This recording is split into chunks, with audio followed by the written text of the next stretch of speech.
Myers Metal Detectors, located in sunny Tampa, Florida, where we sell nothing but fun and adventures, treasure hunting gear, and anything you can imagine for metal detecting. Give us a call, 813-237-1939. Happy hunting and dig deeper. Live from sunny Florida, it's Treasure Talk. Yeah, cheeky. Welcome, folks. Welcome to another exciting edition of Treasure Talk. Yes, and I am back and better than ever, except my lighting's a little off, but we'll get that worked out. I think I lost your sound, Jeff. Huh? Oh, there you are. You're back. I lost your sound for a second. But it looks, but it looks good. Your new Treasure Talk channel looks good there. That's a nice looking banner you got there. Yes, it is. So now you're coming from Georgia, right? Yep, the new studios in Thomasville, Georgia. Sweet. Awesome. So we've got an exciting show lined up, and we got exciting shows coming in the future too. We got all kinds of cool stuff happening. We got Christmas happening, and I better watch my cords here. All kinds of all kinds of specials here in the shop. I got, of course, got detectors here, and while I was sitting at home today, got a call from the Garrett distributor, and they're actually going to send me 2 of the vortexes. So you're special. Yeah, yes. So I'm getting 2 of the new vortexes. So if you guys are in the want a vortex, holler at me. I should have them by the end of this week. Yeah, I just wonder if Dirty Paws Detecting got the one they won. Yeah, I don't know. He's in the chat. Yeah, so Mike, let us know if you heard if it's coming yet or not. So let us. He did say, yeah, he's there. He says, glad you're back, Jeff. Yeah, and he says, nope, he hadn't heard yet. Oh, okay. Well, I know they're gearing up and they're shipping some out every week. So hopefully yours will be soon for sure. Hopefully. We better do our housekeeping. Oh, yes. I forgot all about it. Boy, just running my mouth here. Okay, as always, today's show is brought to you by your friends at Myers Metal Detectors, where we sell fun and adventure.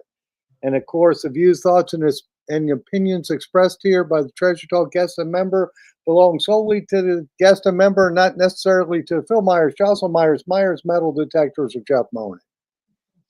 And of course, the purpose of Treasure Talk is to promote the hobby of treasure hunting and metal detecting and treasure hunting in all forms, and to educate our members in a fun, informative manner. And that's what we're going to do that. Yes, we are. Tonight we got some excellent guests who were around with the Atocha and the Santa Margarita and a bunch of other shipwrecks, I'm sure. Oh, yeah. They've been involved in a lot of different things, even over in Hawaii, finding a Nihao Zero plane. So they've had quite an illustrious career. And also, just so y'all know, we've got some good stuff coming up the rest of this year. Next week, it's going to be the Christmas special live from the Mel Fisher Museum. Terry will be with us, and Fred will be live at the museum along with Melvin Fisher, Mel Fisher's grandson, kind of the curator. He and his sister, I think, Nicole, are the curators of that museum. So that should be a really, really good time. As I understand it, they've made a lot of improvements there at the museum and that kind of thing. And then after that, on the 23rd, getting close to Christmas, folks. So if you need any, stocking stuffers or Christmas gifts, call Phil, 813-237-1939. He'll get them in the mail as soon as you give him the order. That way, maybe you'll have them by Christmas. Absolutely. We've still got plenty of time to get it out there and get it by Christmas Day for sure. So that's right.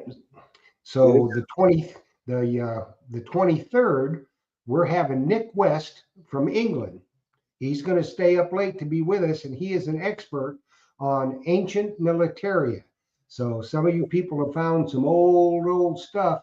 He's the one to ask about it. So that ought to be a really, really good show. And then on the 30th, it's going to be the grand recap of the year for us.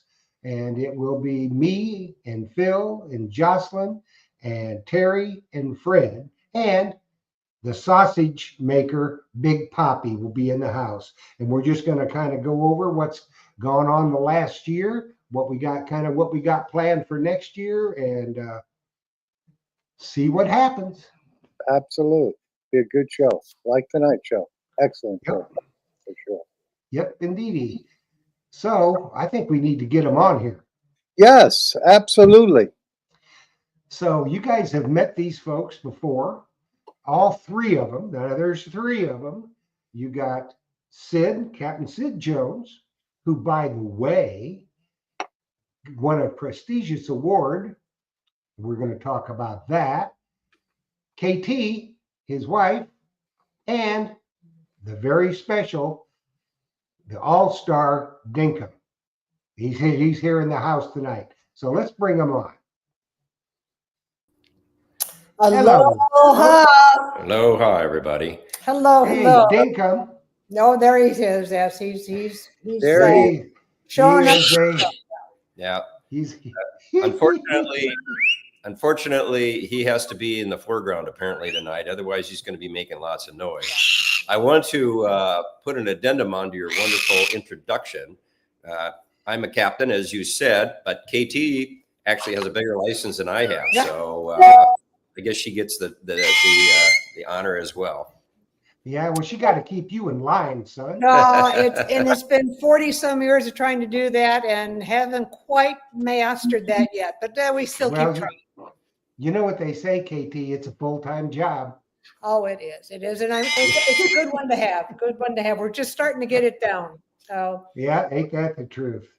lots to talk about tonight. Of course, you know, as Mel Fisher said many times, not all the treasures in the ocean. And that was certainly the case with some of the people we've met along the way. One being Captain Fizz, who we lost this year. What a treasure he was. You got to know him, the more you liked him, without a doubt. He never met somebody he didn't like or who didn't like him. He was a very He was gracious, bigger than life, gracious man. Lots of good stories. I'm sure some of them true, but we're never quite sure which ones those were. And it's a great loss, but he still feels present because his stories and what he did and what he talked about seems to carry on no matter what. Yeah, during our period of time on the Atocha, the Margarita, the 1715 fleet, and the other sites, we had our heads down and we were busy with what we were doing, and he was off on other adventures simultaneous to ours, and so we really didn't have much crossover.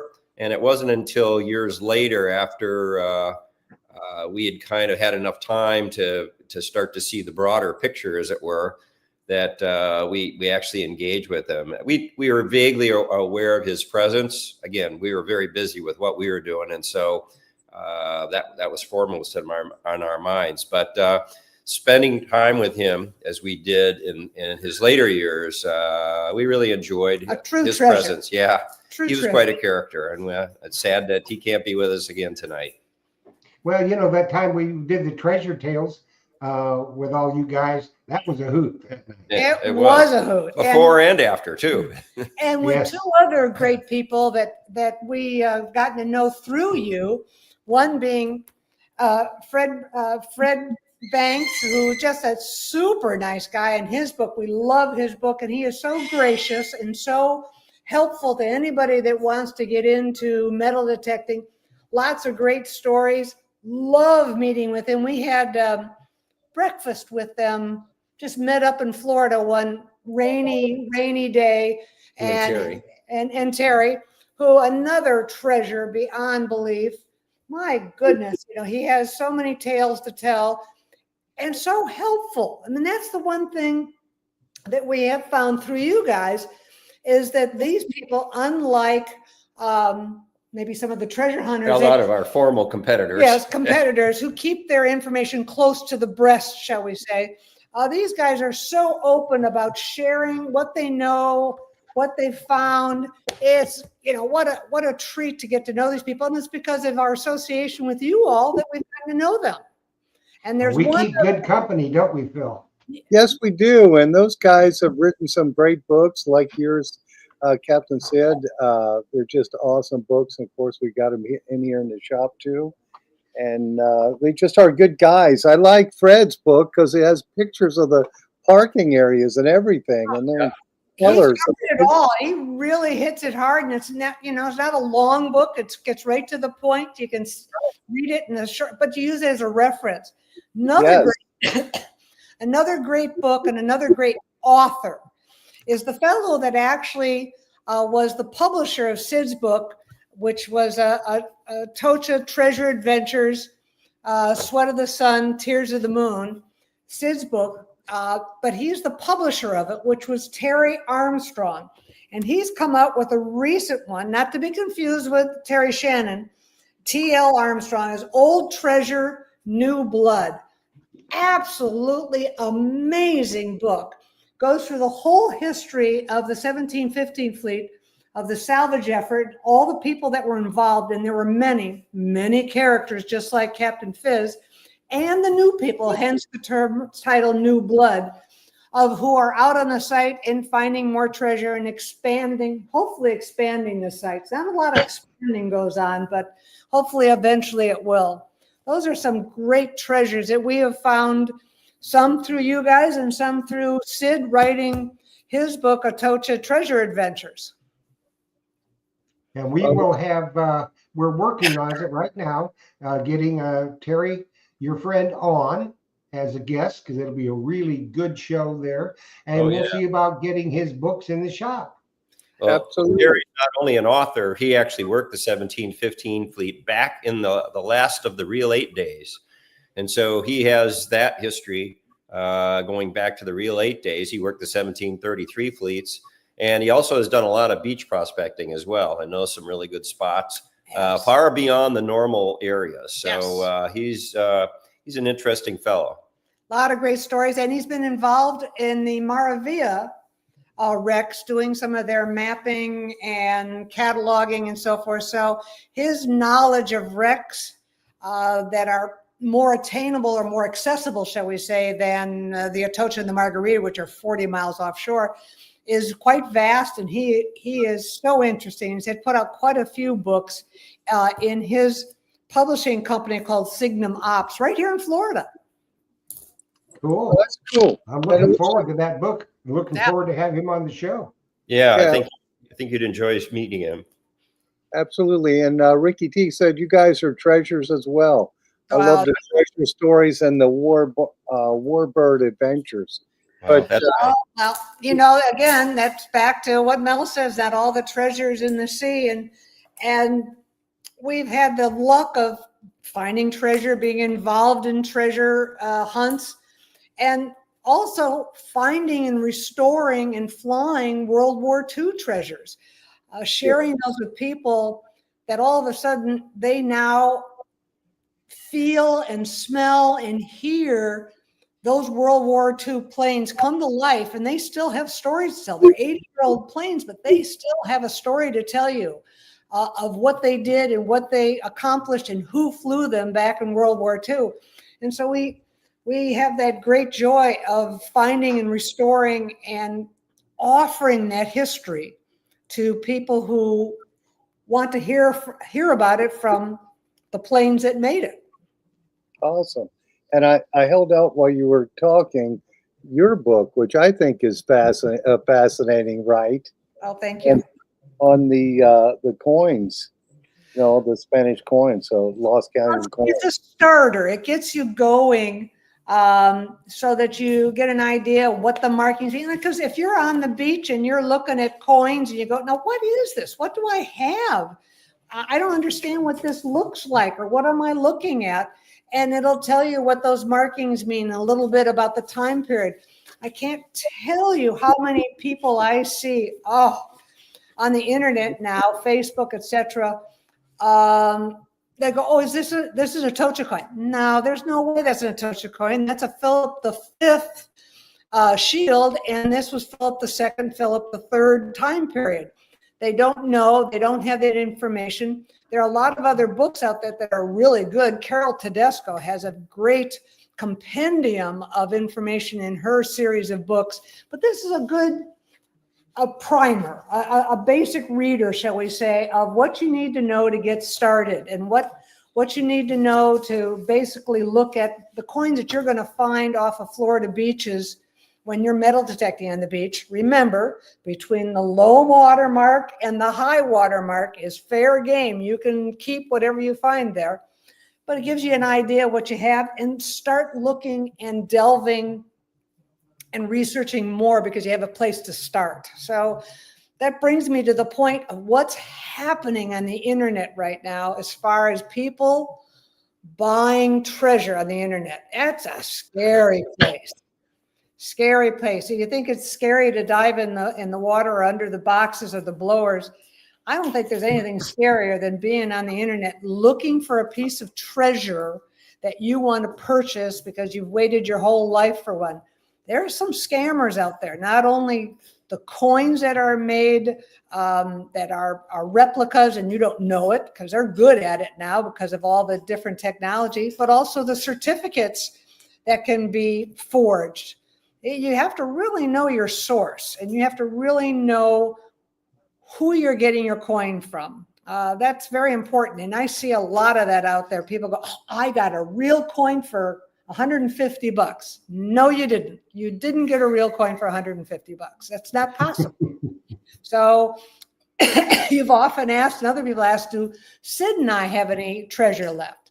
Well, we've been fortunate enough to rehome all of our coins except the ones that we wear and have kept that are special to us. But we do find new homes for other coins. For some of the divers that we know where their coins, that they got their coins in their division, that we dove with them, that we worked with them, and they have coins from their division. They have the original certs. They asked me to help them find a good home for them. And then people contact me because of the coin book and saying, well, do you know of a good source? I say, well, let me look around and see what I can find for you in your price range or what size you want, or what era. And I make a match. I'm a Yentl. I'm a treasure Yentl. And I make a match for them so that they can be sure of the source and of where that coin and that it's come from, some of the history of that coin, of that it was owned or brought up by a certain diver, or that diver got it in their division. That adds more to the whole story because they're not just buying a piece of treasure, they're buying the whole history as well. So let me ask you a question, KT. If some of our viewers are interested in possibly getting a coin, can they shoot you an email? And Sure. Okay. I'd be happy to talk to them about, seeing if they can find something that they're looking for in their price range or type of coin they want. Absolutely. Best way to get a hold of us is we have an email address on our website, and our website is www.atochatreasureadventures.com. And if you put in there you want to send a message, it'll come right to us, and that's the easiest way to get to us. I see those messages every day, and I'll get back to them saying, well, let's talk. Let's see what we can find for you. Outstanding. So you can get a coin that is real from whatever shipwreck they want to get it from. Yes, because I know I only represent coins that I know the history, the primary history, the primary source of, that it went from division at Mel Fisher's to that diver or employee, and now they're going to sell it. There's no break in the chain of custody, shall we say. All right. And it looks like Ricky T says, I heard that every Atocha coin recovered came with a COA. Is that true? That is very true. Now, whether that person still has it, whether they lost it, That happens all the time. They put it somewhere. They don't know where it is. The COA, the Certificate of Authenticity, is as valuable, if not more valuable, than the coin in some ways, because without it, that is a troy ounce of silver and nothing more. It doesn't, it's like getting a painting, a Van Gogh, and saying, oh yeah, trust me, it's a Van Gogh. Where is the documentation that says it's a Van Gogh? I need to know that. So yes, the Certificate of Authenticity went with each and every coin, every artifact. Whether these people still have it, that's another another story. Mel Fisher's shop is no longer recertifying coins. Now they'll recertify them if you have the original flipette or information on it, but not just, yeah, I take your word for it, this is an Atocha coin. Excuse me, they're not going to do that. So finding someone who has not lost their certificate of authenticity is sometimes as hard as finding the coin. Are the certificates counterfeited too? Yes, they can be. Yes. Excuse me, I have to get a drink of water. All right. I'm taking over till she gets some water. You can do that. So if you guys, here's your chance. Here's your chance, Sid. You can break it into the big time. Yes. So Sid, have you seen counterfeit certificates? Yes, we have seen counterfeit certificates and coins over the years. So one of the great tragedies is a little bit what Katie was mentioning before. As a matter of fact, a friend of ours, his father was an investor with Mel Fisher years ago. And as part of his division, he was given 3 gold coins, which this investor gave to his 3 sons. And then they lost the certificates during the course of time. The investor father passed away, and the sons have these gold coins. They're from the 1715. They're not from the Atocha. And they wanted to get them recertified. And of course, that's not going to happen because there's no current records about those particular coins. So all they're left with is, I think they were all 2 escudos. So that's a 1/4 ounce of gold. So they've got essentially 3/4 ounces of gold, and that's it. So there's no way of proving that they're actually from any of Mel's sites other than their word that they got from their father when the coins were given to them. And that's very sad, because coins are worth a fair amount of money now. And but unfortunately, without the certificates, it's not going to happen. So you may be able to have there are certain people who will certify coins. They won't certify them coming from a specific spot. They'll just say, well, I certify that this coin is an authentic coin from that period, but they won't certify that the coin is actually from the wreck that it's supposedly from. They won't go that far. So the certificates are very, very important. Now, if you're out on the beach and you are detecting with your freshly purchased Myers metal detector out on the beach, and you find a coin somewhere between the mean low water and mean high water, you can keep that coin, as Katie mentioned before. And a lot of people have had luck over there over the years with detecting on the beach. Obviously, you're going to have to make your own certificate. Yeah. Or take it to an authority that is willing to do that for you. Like Sedway will slab them and say, yes, this is probably this coin has been in the water, salt water. It's a shipwreck coin. It's from this era.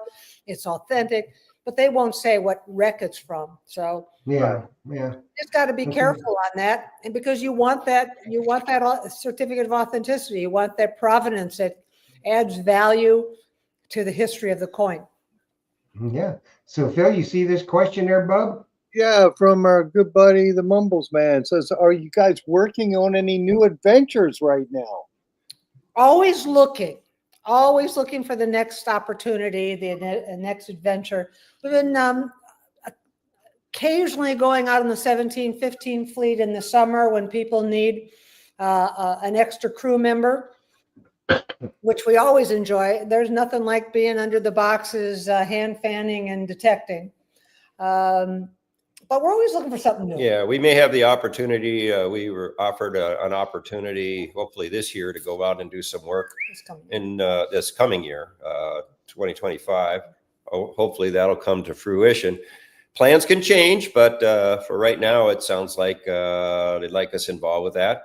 And we had a lot of fun, not this year, but the prior 2 years. We were out working on a project that was very interesting. We were working in deeper water on one of the 17-15 fleet sites, and we were actually finding stuff further out than anybody else had ever found before on this one particular site.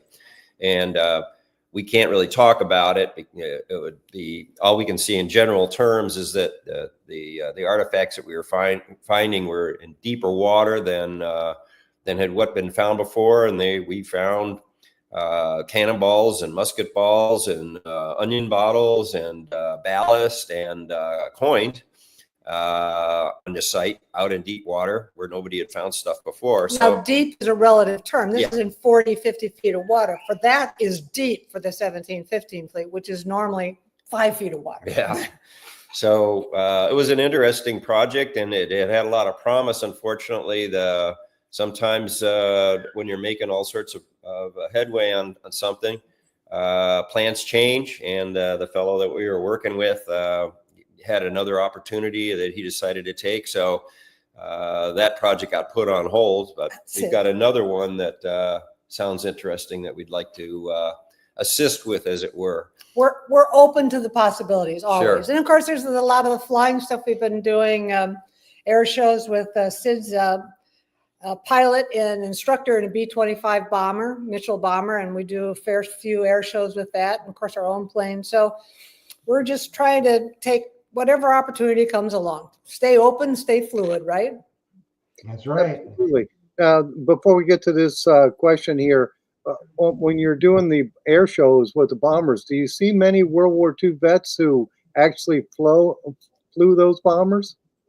Used to, years ago, when we got involved with the Warbird world and doing air shows over 25 years ago. And so when we would go to air shows, quite often there'd be an older man, once in a while an older woman, but usually it was an older man, and they would have his family around them, and they'd walk up to the plane, and it was like the older gentleman had to touch the plane, and it became like a touchstone for him. And suddenly he would start talking about his experiences flying those airplanes. And most often the family had never heard these stories before because, they came back from World War II. Oftentimes they took the GI Bill, got out of college, and then went on and generated a new life and didn't really talk much about the war. And so most of the family had never heard any of the stories until they got near the airplane. And so that was pretty common. As a matter of fact, this particular bomber that we fly, we have a number of 500-pound bombs that are in the bomb bay that people can see how they were loaded. And we started having people sign the bombs that were crew members from those airplanes. And as a bomb would get filled full of signatures, we'd take that bomb out and put an unmarked bomb in its place. And so we filled them up. And so we've got probably 24 of these bombs that are filled with signatures from various air crews that flew these types of airplanes in the war. Sadly, that doesn't happen very often anymore. Once in a while, this last year, I met a guy that was involved in the Pacific flying a B-25, and we once in a while meet a few others, but unfortunately, most of them are gone now. So that doesn't happen very often. But they all of a sudden, those Sid was saying, stories come out, and they're not telling the stories to the kids who are hanging around. They're actually telling the stories to the plane. They're sharing the stories with these bombers because they're the ones that would understand, because the bombers and the fighters still have stories to share with them too. It's a camaraderie that they share with each other. They relate to it much like Katie and I relate to our days in Key West, working on the Atocha and Margarita. Yeah, it's been a few years now since we were engaged with that, but that was at a period of time when we were young and full of energy, and anything in the world could happen. And so I suspect it felt a lot like that to those guys too. they had a certain element of danger that we did not have. Not to say that there weren't people killed doing the kind of work that we did, but obviously that wasn't as likely as somebody flying in combat. So it was a very intense period of their lives, and the airplane kind of brought that all back to them, I guess, just seeing it. Yeah. And there was a question up there from Ricky T. I got to see if I can find that. I'll find it. Oh, there it is. Can you talk about the recent recovery of the $1 million worth of stolen shipwreck gold coins recently recovered? Well, We've heard of it. We know some things about it. I don't know how much we can really talk about it because we don't know it firsthand. We don't know it first. We don't have enough information to be accurate about it. So it's probably best for us not to say anything with a little bit of information that we do have. But in general. Was that in this area? Pardon? Was it like from Florida? Was it? Oh, yeah. It was 1715 fleet area. So I never even heard about it. It just came out in the news, I want to say, within the last couple of weeks that this investigation came to fruition. But there's always been a trouble with treasure. It just seems to go with it. For decades and decades, there's been trouble with treasure. And not everybody was raised by our mothers who would never do such a thing as pocket or steal or have back deck divisions, as we called it sometimes, where people just sort of helped themselves to what they found. It didn't go through the process of turning it in and waiting in line for your division.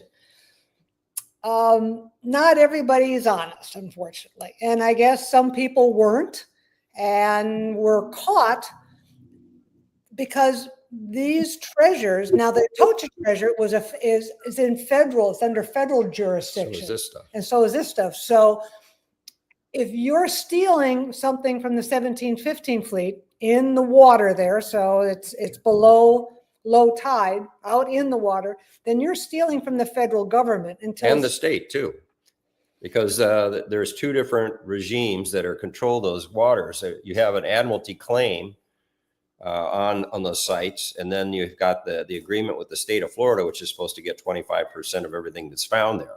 So that's when those contractors are out there working their boats right offshore, and you're sitting on the beach with your metal detectors thinking, gee, I'd sure like to wade out a little bit in the water there to see what I can find. Well, you can't do that because the state has decided that everything below mean low water belongs to the state. And so hence the boats that are working out there have to get a contract with the state, and they're very protective about their contract areas. So you will definitely get accosted if you try to wade out into deep, in your waist deep water, trying to find treasure out there on one of those treasure sites, because those guys they take it very personally. They've spent a lot of money to be out there and to make agreements for that particular area.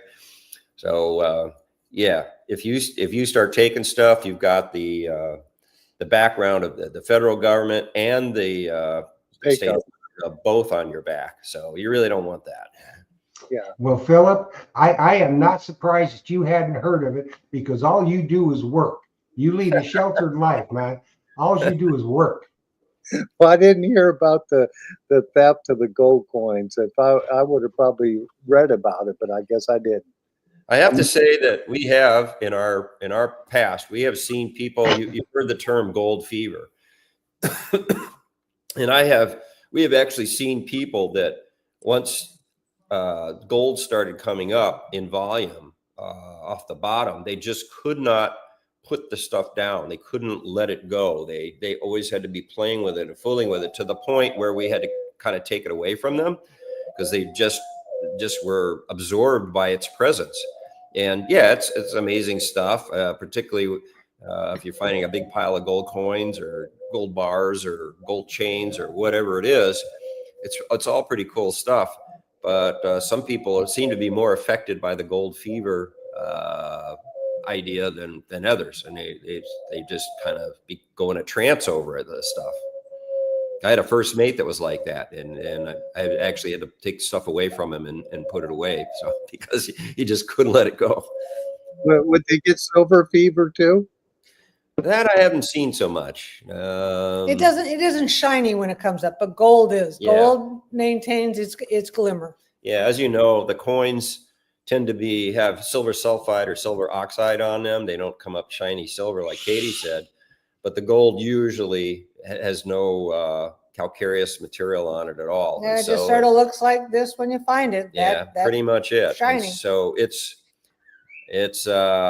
ready and apparent when you first see it on the bottom. So well, gold has that effect on people. It does. It seems to. Yes. Yes, it does. Yes, it does. I mean, it always has. You look back, even in the gold rush days, they saw that gold and even the gold dust. And we've got some people in the chat that are prospectors that do that with the sluice boxes and all that kind of stuff. And they see a little fleck of, I got them, I'm not sure what they call it, fleck gold or flower gold or whatever, in the bottom of that pan. I mean, it supercharges them. So, oh yeah. Well, I'm not surprised. Let's be honest. Anytime you find something that you're looking for, it's always exciting to find it. Matters not if it's gold or jewelry or coins or your artifacts car keys. or your car keys, something like that. If you're looking for something specifically and you finally found it, it's a great thing. And it happens daily to me. It happens. But you know, the one thing that never leaves us, no matter how long, we used to do this professionally. We did it for 20 years professionally, and then kind of have played around with it since then. We haven't done it professionally since then, but we never have lost that desire with a detector to find something. I mean, that has never escaped us, and the thrill is just as big now as it was back then. And though we may have gotten older, though the diving equipment may be different or whatever it is that we're looking for, whether it be bomb fragments from the second attack on Pearl Harbor on some hill in Hawaii, or finding 1715 stuff or Atocha stuff, or whatever it is, whatever we're looking for, when you find it, there's that moment of excitement. That detector starts to ring. It gives you a little bit of a hit there, and all of a sudden your adrenaline cranks up and you're ready for whatever's there. So you never lose that. That is true. And every time it rings, I believe that's the one. This is going to be the big hit. Every time. Oh. Now, on the beach or in the water, I always believe it's going to be something good. Well, you never know. Out to be a that. Right. And I was amazed, when we went out on the 1715 fleet a couple of years ago, we were out there, and we were in this offshore area that I was talking about, and we were using detectors very similar to the ones that we had used earlier on the Atocha and Margarita site, so many thousands of hours underwater with, and I got this hit, and right away I went, that sounds like a musket ball. Now, these aren't discriminating detectors, so there's nothing that indicates lead, steel, or whatever, gold. They're not discriminators. They're just simple pulse detectors. But just the way that the sound came out through the headset, and how the volume came up and went away as I was moving the loop around, I went, that sounds like a musket ball. And sure enough, that's what it was. I wasn't thinking it was I wasn't thinking it's a coin. I wasn't thinking it was anything else, a spike or whatever. That sounds like a musket ball. So no matter how long we've been away from doing that, we still have that, all those thousands of hours of doing that. And it, obviously we didn't forget it. Yeah. Well, Phil will attest to this. Back when the days when we were using the MindLab Excalibur 2s, you could tell there's gold, specifically gold, will have a certain sound to it. Coins will have a different sound. Silver will have a different sound, but a gold ring has a certain sound to it, doesn't it, Phil? It does, but it's so close to the pull tab, Jeff, that it kind of let me down many a time. Doug, many a pull tabs thought they were gold, but yeah, it's a lot of times I knew it was gold. Yes. Well, I've got a question for you. Now, obviously, working underwater, we've got far less time using multiple frequency detectors or VLF machines. most of our time was using pulse detectors. And one of the big problems that we had was finding money chains with detectors, because we couldn't figure it out, because there's obviously in some of these chains, each link was equivalent to at least a quarter of an ounce, sometimes a half ounce of gold. They were like the size of a scudo, and there could be up to 6 pounds of chain. Yeah, so there was a substantial amount of gold, but the detectors really didn't give much of a hit on it. It was a very, very faint hit. Even an inch below the loop, it didn't really give much of a hit. And it was explained to us at the time by a guy who was supposed to know, is that the little micro electronic or the magnetic micro eddies that are set about during the pulse phase, set about and are, it excites each link of the chain, and each chain link has an eddy going in opposite direction, and they tend to cancel each other out.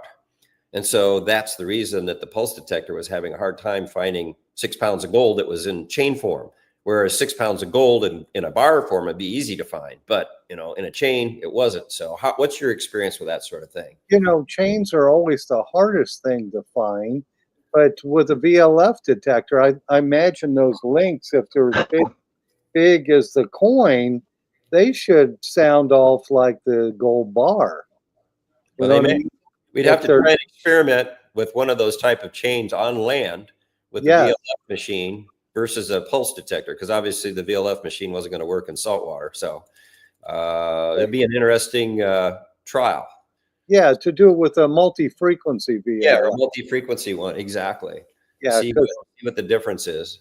That'd be an interesting, because though obviously on land you want the best possible detector to find any of that stuff, and gold chain, particularly if you're looking for modern stuff, could be a fairly common thing to find. So want the best possible answer for that. You've got some of those in your shop. Yeah, it's hard to find a chain. I think a lot of times now the detectors, the multi-frequency detectors, will hit on the clasp, because the clasp has got some decent solid weight to it. But all those tiny little links, it's not picking them up. Yeah, we had a similar scenario with cannonballs. We found a blob, a big concreted pile of cannonballs, about 5 tons of cannonballs, all fused together. And obviously we weren't using hand detectors. We were using magnetometers, which are normally very, very sensitive for ferrous metal. But this particular target, again, was very, very small. It was hard to find it unless we were right on top of it with this magnetometer. And the guy, Fay Field, who you may have heard of, he was our magnetometer guy at the time. And he said, oh, yeah, well, what's happening is each one of those cannonballs has a different magnetic field to it, and they tend to cancel each other out. So that's why the problem. So that would be an interesting one to take and do an air test with, for sure. Yeah. Yeah. Well, maybe when you go over to the Mel Fisher Museum in Sebastian, and if they have a whole pile of cannonballs, of course, they usually have to be close to each other for a long time to take on each other's identity as well. Yeah. But they might have a gold chain you can borrow. Absolutely. It'd be, that'd be sort of neat on your show to do that test. Yeah. Yeah. Maybe get Terry or Fred to do that. Yeah. Maybe they'll let you take it home with you. Yeah. Just to test it home, just in case. Oh, geez. Well, they may let Terry or Fred borrow it. I doubt they let us borrow it. Phil and I look like second story men, so they're not going to. Anyways, you can climb up to a second story. Oh, I'm impressed. If it's got a ladder. Let's do a giveaway, Philip. Yeah, let's do that. I'm going to let you do it, Jeff, because I always had a tough time doing it. But okay, so what we're giving away, we're giving away a special Myers swag pack. You will get the ultimate calendar. You're going to get that Zeech that briefly made an appearance. Now that is a collector's item as well. If you don't eat it, you're going to get the coveted Myers towel, which is coveted worldwide. You're going to get a Make the Beach Clean Again hat. And, we still have them. And a Myers metal detector t-shirt. T-shirt. Just send your t-shirt size with that. Yep. So this is what we're going to do. This is what y'all put in there in the chat to be entered. You see right there, you put it in just like I have it. And then you will be entered for the giveaway.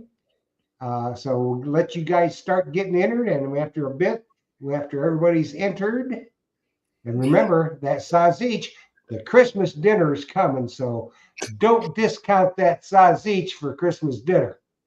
That's it. You know, Phil's going to have one for Christmas dinner dessert. Yes, that's Big Poppy does the artwork on it, and he has a good time with that.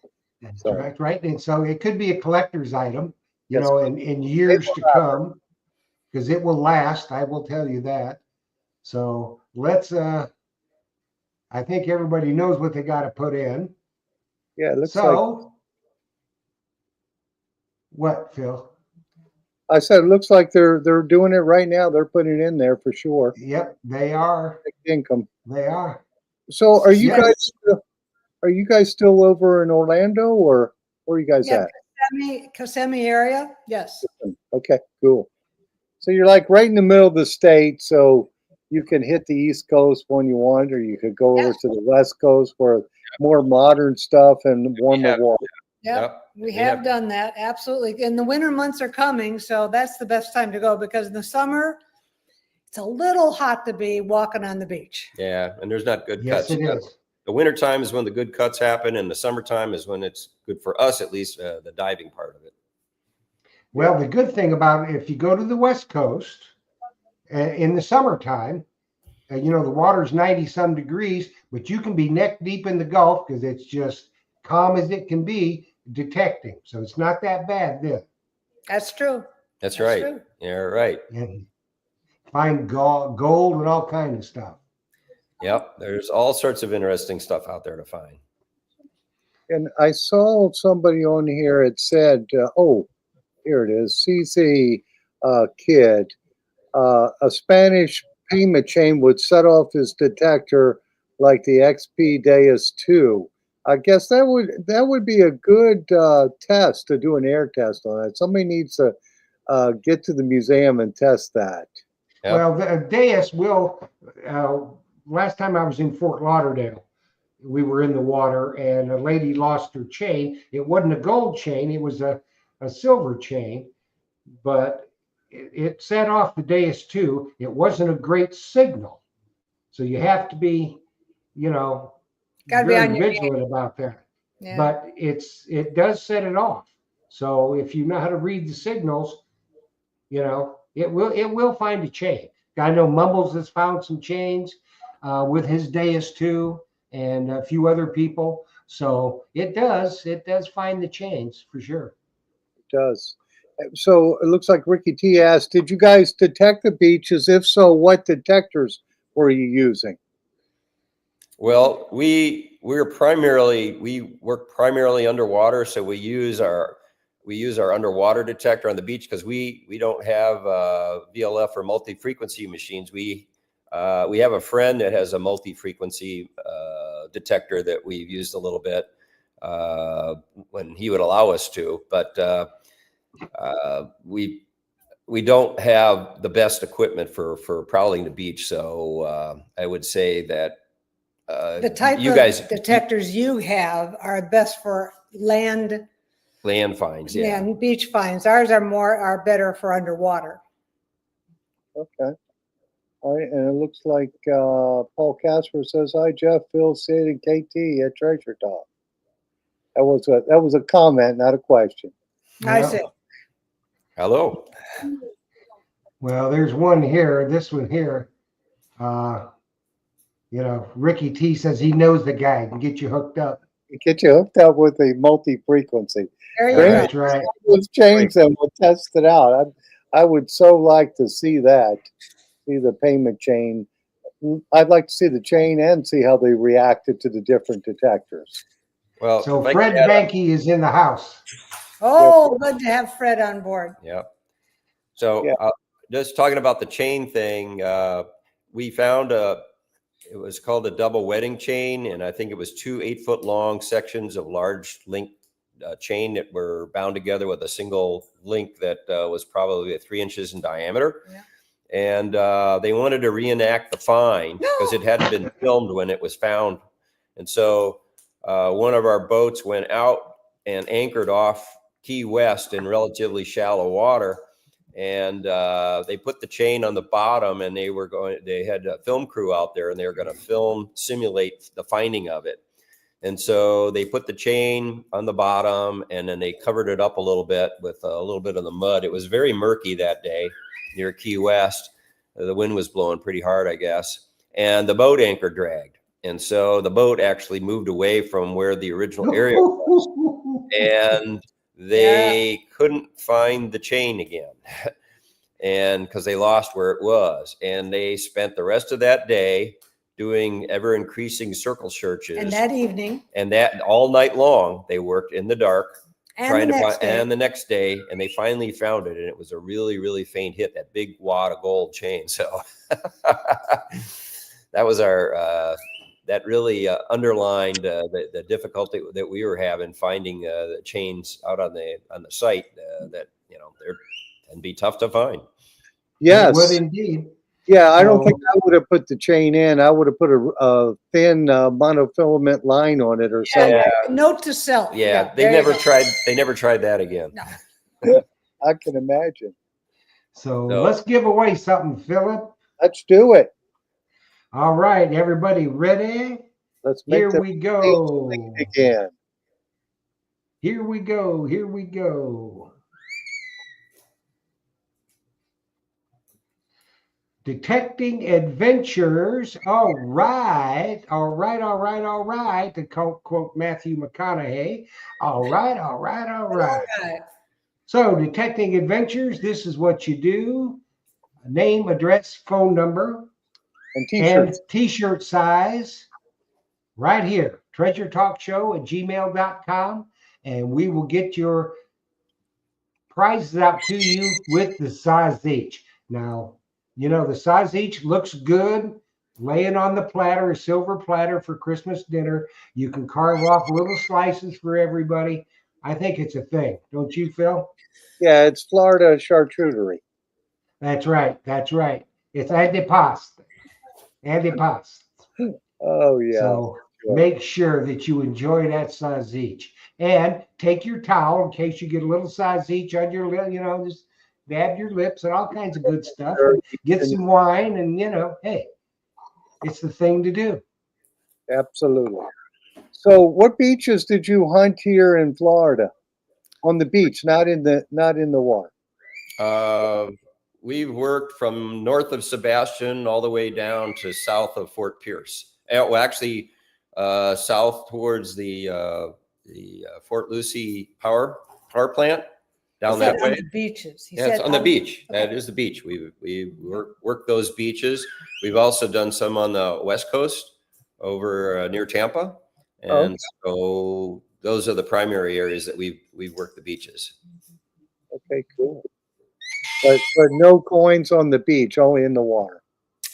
Well, we have a friend that picked up metal detecting because his wife liked to sit on the beach, and he didn't like to sit on the beach. The first day that he turned on his detector and had it on the sand over on the 1715 Fleet area, the beaches there, he turned it on and he got a hit, and he thought, I just want to have it tuned. And he moved it away and came back, still rang. And he dug it up, and it was a 1715 Fleet coin. Yeah. The very first time he turned it on. Yeah. And he had asked me, because he was a fellow employee where Katie and I work, and he said, gee, I'm looking for a place to go metal detecting. Do you know any place? And I said, well, did you know there's this fleet of ships that sank on the 1715 that are along the East Coast? And he says, well, my wife wants to go over to Vero and hang out on a beach. I said, well, there's a wreck right there off Vero Beach. And I showed him where it was on the map. I showed him where he could park. And I said, right along the golf course here is where you want to kind of concentrate, just work along there.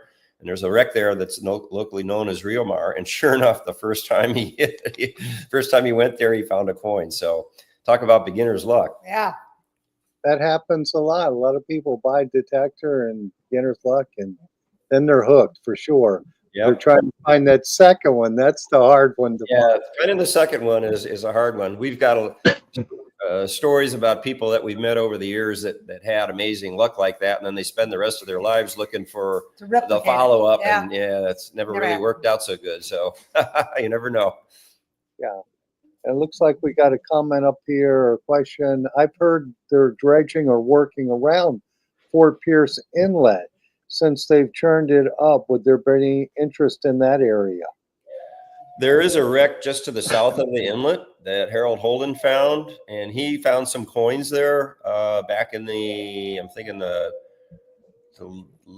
80s. Yeah, no, it would have been later 90s. I'm thinking maybe between 95 and 98, somewhere in there. I think he was finding these. They weren't 1715. It was from a later period, but he was finding like silver pillar dollars in there.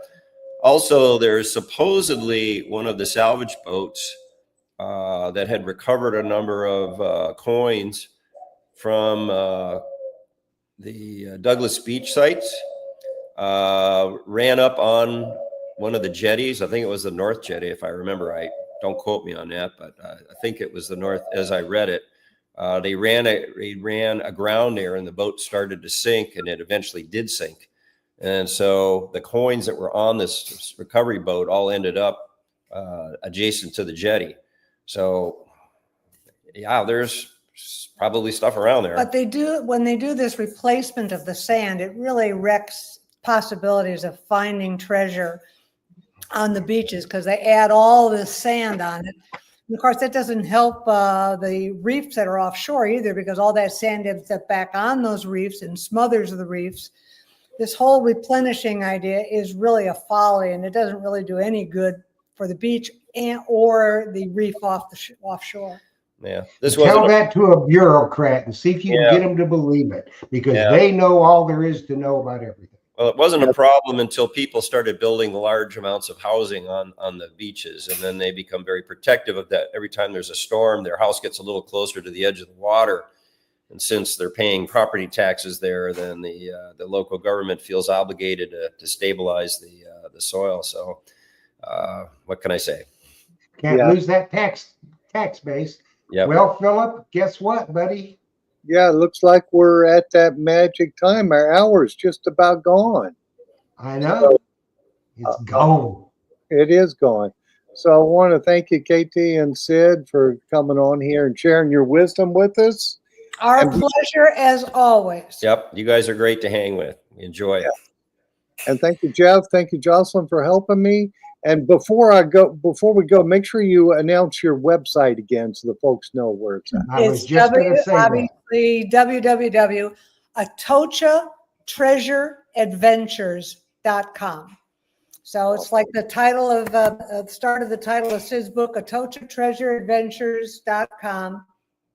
And you can get a hold of us there, because if you just ask for info, it'll send us an email.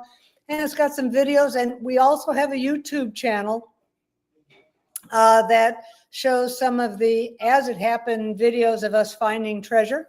So maybe you'll enjoy that. Absolutely. And like you said, like we alluded to earlier, if you're looking for something from the Atocha or 1715 fleet, KT has connections. She knows people that have got treasure items that are COA. Maybe she can hook you up with them. So send her an email and see what you can find with you, and make sure you find that right piece of treasure to add to your collection. For sure. That's right. So everybody, thank you very much for watching. I'm glad to be back. And remember, next week, we are going to come at you live from the Mel Fisher Museum in Sebastian. And that is going to be a really good show. We'll have Terry and Fred live at the museum along with Melvin Fisher. So they've got a lot of stuff at the museum over there, a lot of new stuff. It's going to be really good, and we're going to have a great show. So we hope to see you then next week, 7 p.m. on Monday night. Me and Phil will be there with the gang. So thanks for watching. Thanks, Phil. And we will see you later. Happy hunting and dig deeper, everybody. Happy hunting, guys. Merry Christmas. Bye, everybody. Merry Christmas. And Merry Christmas.